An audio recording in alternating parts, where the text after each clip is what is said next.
Hey guys, this is Bharadwaj with PhoneArena.com and this is the LG G Pad 8.3 Google Play Edition. LG was responsible for the Nexus 4 and more recently the Nexus 5, and their association with Google continues with the G Pad. This is the first ever tablet to be blessed by Google with a Play Edition, meaning the device will run stock Android without any modifications. With no bloatware and the latest version of Android, this is almost the Nexus 8 that never got announced. Priced at $349, should one prefer this over the Nexus 7? Or is it the mini tablet to get? Let's find out in our review. LG has heavily invested in reducing the bezels on its products recently, and it shows on the G Pad too. With thin bezels on the sides as well as the top and the bottom, the 8.3-inch device is surprisingly thin and light with appropriate dimensions even when packing a large screen. Measuring at 8.3mm of thickness and 338 grams of weight, the G Pad is easily one of the most comfortable 8-inch tablets to use out there. The tablet's build is predominantly steel and glass, upping the premium quotient. The front is fully covered in glass and the back is adorned by a brushed stainless steel plate, but a rigid plastic frame acts as the pillar supporting the two parts. While the weight and the thickness help in better handling of the device, it still requires you to use both your hands for better support, as single-handed usage is near impossible with Android's UI lending no help either. But thankfully the curved corners are suitable for making the single-handed reading much more comfortable. The front is again dominated by a single sheet of glass underneath which lies the 8.3-inch display.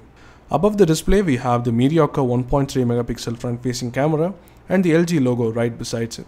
Over at the bottom we have the microphone and the micro USB port, while there is a micro SD card slot and a 3.5mm headphones jack at the top. The left side is devoid of any controls or inputs, but we can see the clear demarcation between the stainless steel and the plastic layers here. Over at the right side we have the volume rocker and the power lock switch, located near the top right corner, which is quite hard to reach in single-handed usage.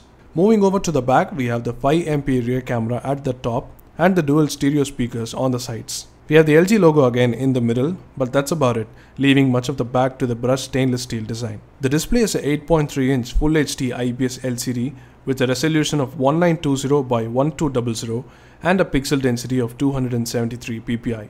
It is crisp, has above average viewing angles and really great for watching videos generally.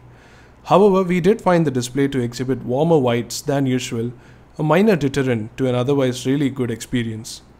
This is very similar to what we saw on the Nexus 7 2013, but obviously less reflective and better at managing fingerprints than most tablets. There is a 5-megapixel camera on the back and a 1.3-megapixel camera on the front, both suited just for video calling and nothing more. The rear camera has autofocus and tends to take usable pictures in bright light, but we'd argue even the basic Lumia 520 can take better pictures than this.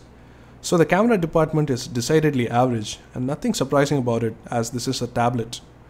The internals are powered by the Snapdragon 600 chipset with a quad-core 1.7 GHz processor and the Adreno 320 GPU for graphics. Driving a 1920 by 1200 display, the performance is very similar to what we found on the Nexus 7 2013 edition. Generally the UI performance is fast and smooth, but not all the times, as the slowdowns tend to happen once in a while. But gaming performance has been generally good. We tested out some high-end games on the device and found them to run decently well, but the graphics were low resolution owing to the high resolution screen, and hence the overall quality took a hit. We also ran synthetic benchmarks to see it perform very similarly to the Nexus 7 2013 in GPU tests and lesser than the same in CPU intensive tests. Overall the performance is decent for the price it comes at, but with it closely resembling the Nexus 7, the obvious advantage is missing here. The tablet comes with 2GB of RAM, so multitasking is not much of an issue, as it has more than 1GB of RAM free out of the usable 1.7GB of RAM on regular use. Storage wise, we have the 16GB variant with around 12.57GB of user available storage, which along with a microSD expansion slot can serve you pretty well. Connectivity wise, apart from the usual suspects, the tablet also supports the USB OTG capability, with which we had connected the PS3 controller for gaming use. Media playback is great on the G Pad 8.3 thanks to the large 16:10 screen and the vibrant colors, but the loudspeakers were too muffled and not loud enough to be worthy of a mention. They should have been definitely better. On the media apps side, the Play Store is full of apps that can play any format you throw at it, so that's covered, and you always have ample amounts of space thanks to the expansion slot. So in case you're looking for a media-centric device, the G-Pad is definitely capable. Coming to the software, as we repeatedly mentioned, the G-Pad 8.3 we have here is a Google Play Edition device. So there are almost zero enhancements or modifications done to the device. We have got the pure unadulterated version of Android 4.4.2 KitKat out of the box, which includes various improvements under the hood as well as minor user interface changes. It notably brings the immersive mode, better printing support, and overall a consistent design language to the default apps and the new Google apps. Talking of Google apps, the major changes like the Google Search Launcher or the intuitive dialer are missing from the tablet. So the effect of actually using Android 4.4 almost remains marginally better than say 4.2. But the idea of getting the latest updates without any intervention is the biggest USP of all the Play Edition devices. As a downside though, all the useful features of the G-Pad 8.3's original edition like Knock On, Q-Slide, Q-Pair, all LG's additions are all but missing on the Google Play Edition. When it comes to the interface or the apps, the Android tablets are meant to be used as a phone in portrait rather than as a tablet with appropriately scaled UIs. While the scaling and adaptive information on a large screen is prevalent everywhere, the actual optimization of screen space through information density is missing and is still a big gaping hole left by Android and Android developers. There are not enough tablet apps, and even the good ones aren't optimized that well.